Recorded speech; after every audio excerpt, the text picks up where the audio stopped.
momento, responde aí, à luz das Escrituras.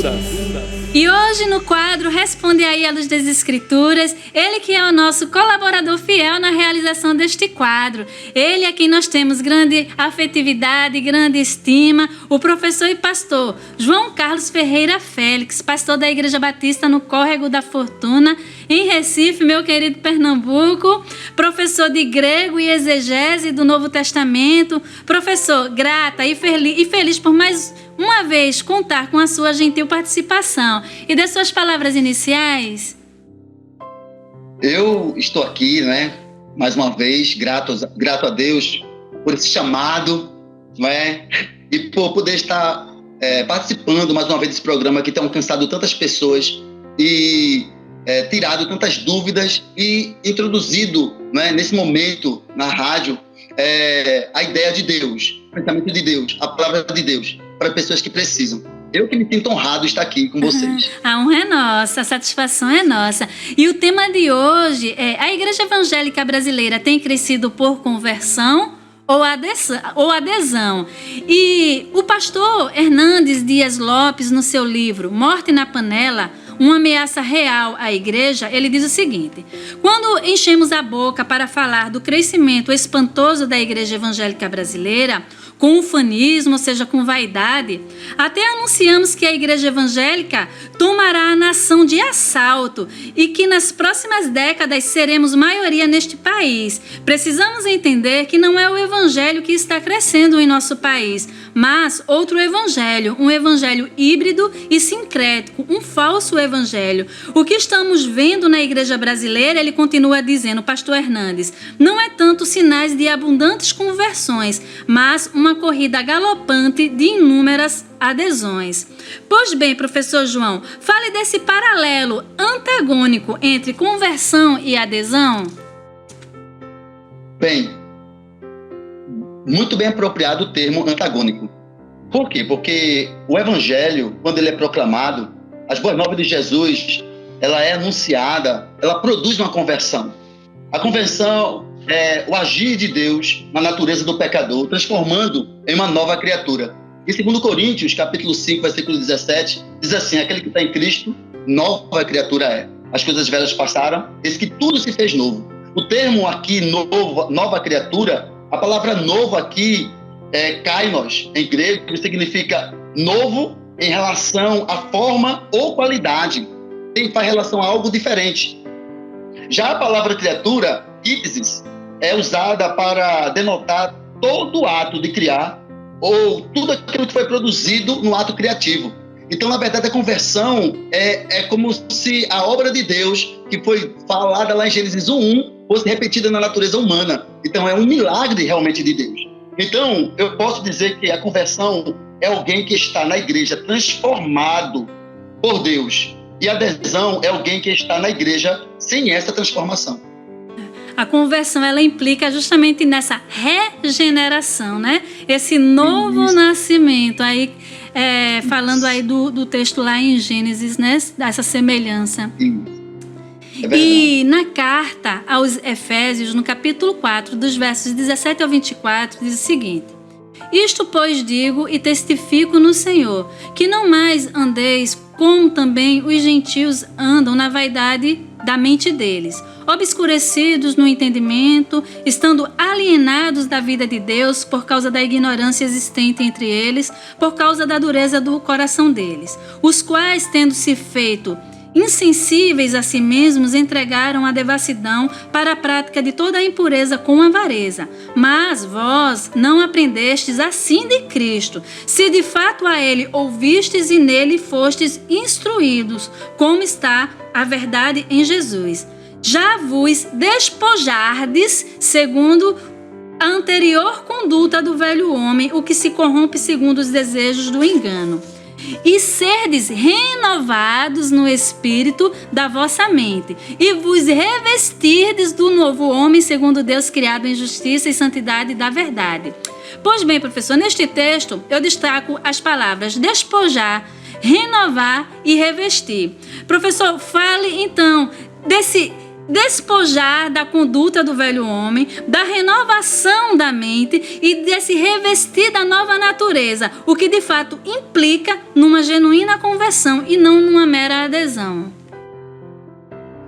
Olhe, nós podemos observar que a palavra aqui, despojar, renovar e revestir, faz relação, faz eco com o novo andar, o novo viver do regenerado. Por exemplo, Paulo está falando logo no versículo 17, não mais andeis como também andam os gentios. O andar aqui não é o caminhar, é a forma do pecado introduzido naquela pessoa. Então aquela pessoa está vivendo com padrões éticos, morais, os princípios totalmente anticristão, antibíblico. Então essas pessoas elas tomam suas decisões, elas são voltadas aos seus desejos, elas na verdade maquinam mal a partir deste andar, dessa forma que ele aprendeu, não é, desde sempre. E aí, quando ele é transformado, ele é regenerado, essa parte aqui, ele é como se ele estivesse tirando essa veste. Não é? Aqui a palavra despojar tem sentido de dizer a velha natureza, a velha prática, é como se fosse uma roupa suja. Então ela tem que ser tirada. E o renovar é algo que o Espírito Santo de Deus faz. Ele dá uma nova mente, uma nova meta, um novo desejo, um novo objetivo. E aí sim, aí ele é revestido em nós, nessa natureza, então nós vamos praticar, levar uma vida, andar conforme a vontade de Deus. Então vamos observar aqui. Veja o que Paulo diz no versículo 17. Não andeis como também andam os gentios. Então veja que ele está falando, não é o andar, caminhar, é o viver, é a prática de vida, é o pecado. Paulo fala isso no livro de Romanos, capítulo 1, não é? Fazendo comparação àquela prática mundana no qual todos estavam vivendo ali, tanto judeus como gentios. E aí ele vai falar no versículo 18 que ela, pela natureza do coração. Então veja que tudo que ele está falando aí é com relação à nossa prática de vida, à nossa forma de viver. Então, despojar, nós tirarmos a velha conduta humana pecadora, não é? Renovar, uma ação de Deus mudando a nossa mente, e o revestir é o praticar, agradar a Deus agora com a nossa nova atitude, nova forma de vida. E só um regenerado pode fazer isso. Outra pessoa não tem condição de fazer porque não passou por essa obra regenerativa de Deus. Sim, sim. Ou regeneradora de Deus. E o que é lindo é o que o apóstolo Paulo ele continua falando nesse mesmo texto, né? Dando sequência aí a partir do versículo 25, que todo esse despojar, essa renovação da mente e esse revestir, tomar essas vestes do novo homem, resulta em falar a verdade, não ser movido pela ira, não dar lugar ao diabo, não roubar, ser esforçado no trabalho, ajudar o necessitado, falar o que edifica, não entristecer o Espírito Santo, ser bondoso e perdoador. E ele ainda fala no capítulo 5, versículo 1, e sede meus imitadores assim como eu sou de Cristo. Então, assim, o resultado é isso, né? É imitar o Senhor Jesus, né? Exatamente. E ainda o pastor Hernandes Dias Lopes, no seu livro Morte na Panela, e mais uma vez eu me reporto a ele, diz o seguinte: o pão nutritivo da verdade está sendo sonegado ao povo. E em lugar da palavra de Deus, as pessoas estão comendo o refúgio, ou seja, a sobra, o resto, de doutrinas engendradas pelo enganoso coração humano. A exposição consistente, rica e fiel das Escrituras está desaparecendo dos púlpitos evangélicos. Exatamente na mesma proporção que temos várias Bíblias de estudo disponíveis e inúmeras obras de peso teológico, estamos vendo também florescer uma geração, continua o pastor Hernandes, uma geração analfabeta da Bíblia. Pois bem, essa realidade expressa pelo pastor Hernandes Dias Lopes é o retrato da adesão em detrimento da conversão. A adesão a uma igreja evangélica pode até resultar em uma vida melhorada, né? Mas a verdadeira conversão resulta numa vida transformada. Fale pra gente se é mais cômodo ser melhorado ao invés de transformado, mas fale também das consequências de ser simplesmente melhorado e não transformado. Com certeza é mais cômodo ser melhorado. Não é porque a pessoa que é melhorada, ela não passa por transformação. ela não tem que cumprir aquilo que Jesus falou, ele quer vir a mim, pegue esse espírito. Ele, por exemplo, dá um exemplo aqui, ser melhorado é alguém que vai para a igreja com a intenção ou com o objetivo de ouvir uma palavra sugestiva para, por exemplo, resolver um problema específico da vida, certo? Então, assim, ele não quer mudar de vida, ele quer simplesmente resolver um problema. Por exemplo, a gente está com dor de dente, dando um exemplo aqui específico, né? Aí a pessoa passa xilocaína no dente, vai passar dor, melhorou o momento, mas aquela dor automaticamente ela vai voltar. Por quê? Porque não foi tratado de devida forma, da forma correta. Então, a pessoa precisa ir ao dentista, de fato, enfrentar lá a broca, se for preciso, né? Fazer a limpeza, vai doer. Mas vai, na verdade, solucionar o problema. Então, muitas vezes, as pessoas elas não querem ter o trabalho de buscar uma mudança de vida. Melhorar para muitas pessoas é o objetivo, em vez de transformar-se. Por exemplo, a pessoa que vai para a igreja para ouvir o evangelho, ela vai para mudar a vida. Ela vai para, na verdade, abrir mão de coisas que muitas vezes para ela anteriormente era importante, mas agora não é mais. Então, respondendo a pergunta, né, de maneira mais objetiva, a pessoa que observa a sua conduta em uma prática de melhora, as consequências serão o seguinte: ela não resolverá os problemas vão acumular e depois ele não vai ter como resolver. Eles vão, na verdade, agora ter uma consequência bem maior, não é? Diante da vida aqui, diante de Deus, no porvir. Então, é algo eterno, é um problema eterno. As pessoas terão problemas aqui e terão problemas na eternidade. Então, queridos, a gente não está falando meramente de um mudar de emprego ou de uma opção de mudar de bairro. A gente está falando aqui de coisas eternas. Nós estamos falando aqui de um relacionamento eterno, de um comportamento eterno. A gente começa aqui. Então não pode estar simplesmente apontando para algo de melhora, mas sim de mudança. De mudança na raiz, né? É algo radical, de fato, né, professor? É lamentável, porque assim, a gente tem visto assim aqui a questão da igreja evangélica, a crise que a igreja evangélica tem passado nos nossos dias, ela não tem sido um problema simplesmente detectado dentro da própria comunidade, mas isso tem sido observado fora da comunidade, né? E uma matéria antiga da revista Isto É, de 19 de agosto de 2011, né? Intitulada assim, O Novo Retrato da Fé no Brasil, essa matéria inicia falando da nova categoria religiosa que acaba, né, na época de nascer no país, a dos evangélicos não praticantes, os quais constroem sua fé a partir de celebridades, empresários e esportistas que se declaram evangélicos e tornam-se referenciais de conduta e fé dessa nova categoria religiosa, né? Então, a gente vê assim, uma revista secular, ela trazendo uma matéria do retrato da fé no Brasil e mostrando que essa questão do cristão, do evangélico não praticante, que baseia a sua fé, a sua doutrina, a sua conduta a partir de pessoas midiáticas que dizem estar, de serem...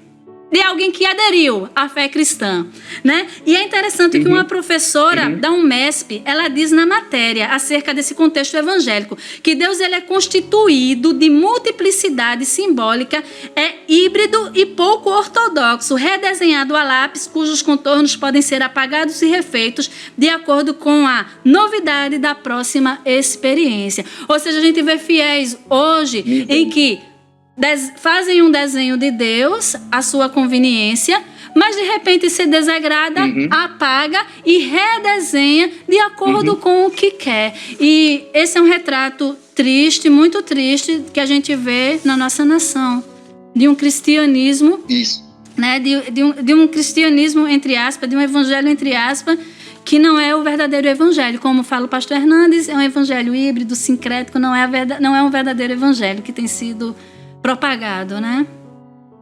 Isso, exatamente. Eu acho uma sequência disso nós estamos vendo aqui, não é? Veja o que acontece hoje, está acontecendo hoje com as famílias, o que está acontecendo hoje, na verdade, com os governantes, a corrupção, a verdade sendo invertida, as consequências agora de você não mais ter mais confiança, você desconfia hoje até da sua própria resta, né? Você não tem segurança. As pessoas hoje você hoje, mesmo a pessoa dando certas garantias, você não tem certeza que aquilo ali vai ser cumprido. Então a sociedade toda ela fica corrompida, não é? Quando a gente não olha para Deus e não pratica aquilo que a Escritura diz, não é simplesmente uma questão de fé, é uma questão de sociedade. A sociedade ela muda também. Sim. E a mudança ela é trágica, porque ela vai transformar para escravizar as pessoas e deixar as pessoas reféns, não é? De coisas que são nocivas à sociedade. E isso vai trazer dor. Pronto, por exemplo, hoje, qual é o maior mal hoje na sociedade? É a depressão, não é? A gente sabe o que é o coronavírus, né? As pessoas estão colocando aí, que eu desconfio. Mas é a depressão. As pessoas hoje mentalmente estão falidas, as pessoas mentalmente não estão conseguindo realizar coisas básicas. Por quê? Porque falta o principal, que é Deus. Falta um referencial.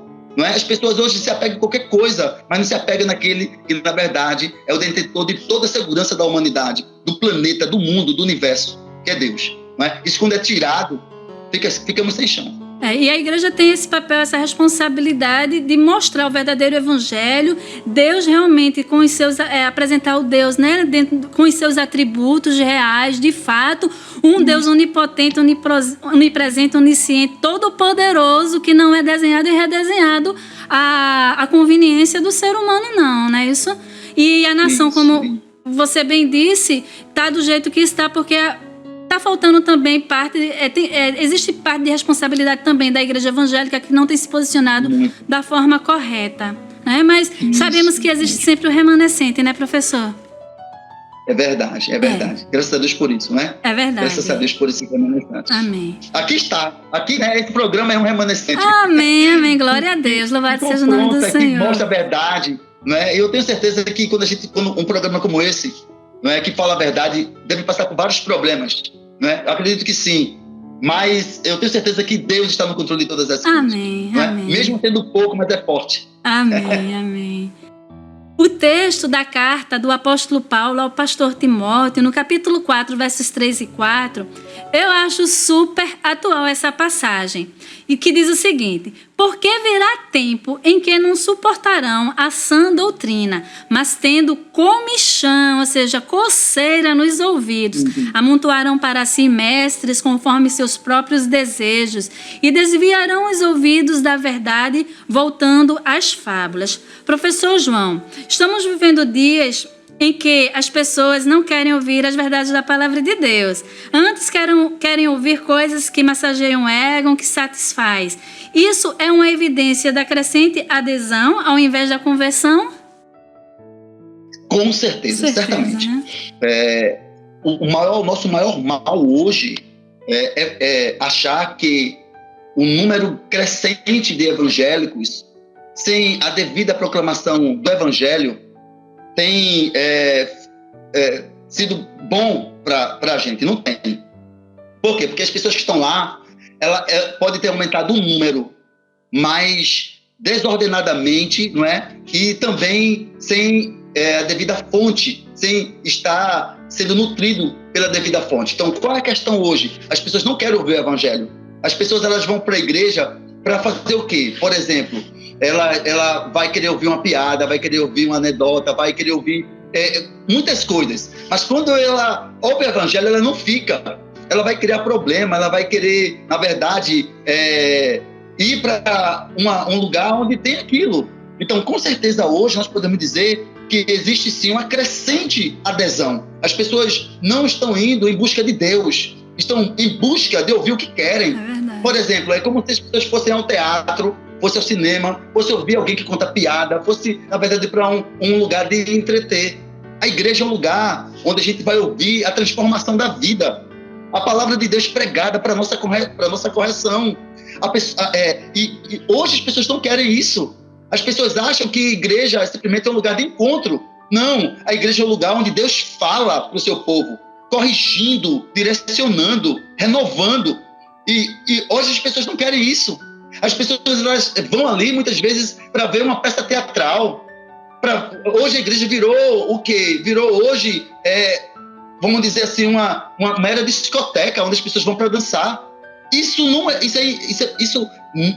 não faz sentido. É triste, é então, lamentável. amado, com certeza a adesão tem sido muita.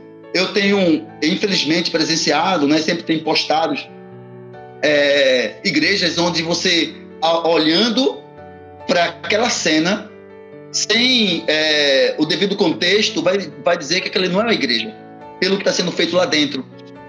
Não faz sentido isso. As pessoas, de fato, hoje estão aderindo, estão entrando na igreja sem a devida conversão. Elas não estão em busca do evangelho, não estão em busca daquele que morreu na cruz para redimir os pecados, não estão em busca do Redentor para a sua vida, não estão indo em busca, na verdade, de como agradar a Deus. Elas estão indo, na verdade, com o ouvido pronto para massagear o seu ego, como foi dito aqui. Na verdade, para ouvir coisas que sorria, que agrade, que seja mansa, não é? Mas não para a correção. Hoje, eu não tenho dúvida nenhuma que nós estamos passando pelo pior momento da humanidade. Eu acredito que Sodoma e Gomorra hoje foi ultrapassada muito pelas coisas que nós estamos vendo hoje. Hoje é o reflexo do pior estágio de um ser humano, da humanidade, de estar totalmente voltado ao pecado, totalmente ignorante à vontade de Deus, totalmente pronto para ouvir tudo, menos a verdade. Então, amada, isso é difícil, não é? E nós, infelizmente, temos um desafio grande, né?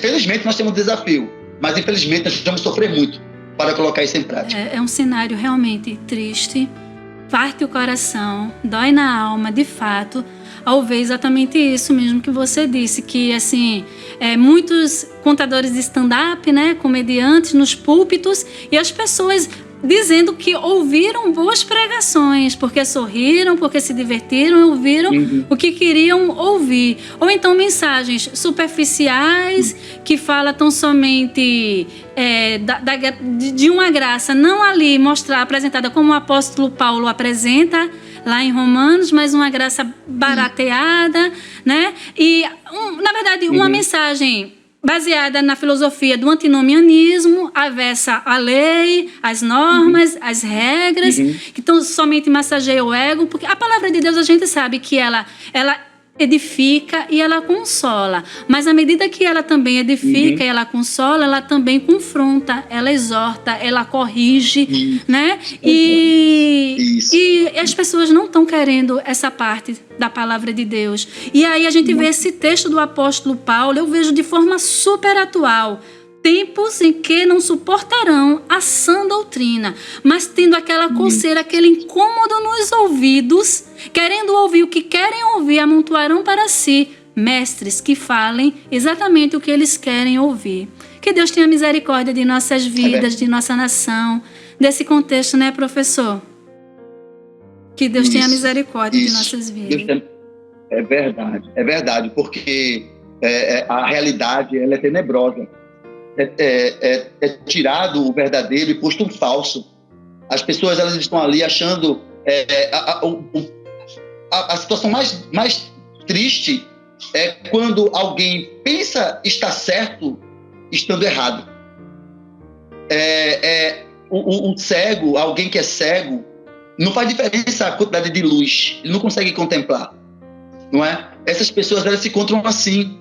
Elas se encontram cegas, elas acham, não é, que na verdade a sua condição está bem, porém aquilo foi tirado. Isso é maligno, isso é muito, eu não posso ter nem expressão assim de tanto da malignidade que é isso, porque quando isso é feito é como a gente observar você traz algo que é tão puro, não é? Tão verdadeiro, tão honesto, e colocar tudo inverso disso, simplesmente para agradar, simplesmente para ter lucro, simplesmente para, na verdade, ter mídia.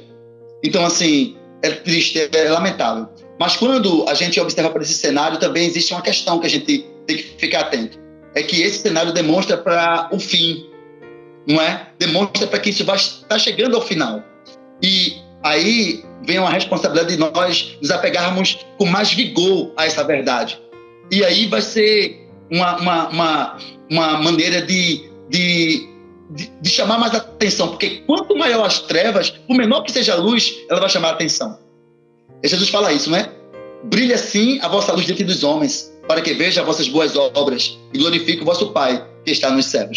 Mesmo a gente, no lugar, quanto mais o mundo está em trevas, melhor para o brilho da igreja. A igreja vai irradiar mais. Aqueles que são de Deus vai ver a luz. Amém. Aqueles que estão cegos não verão.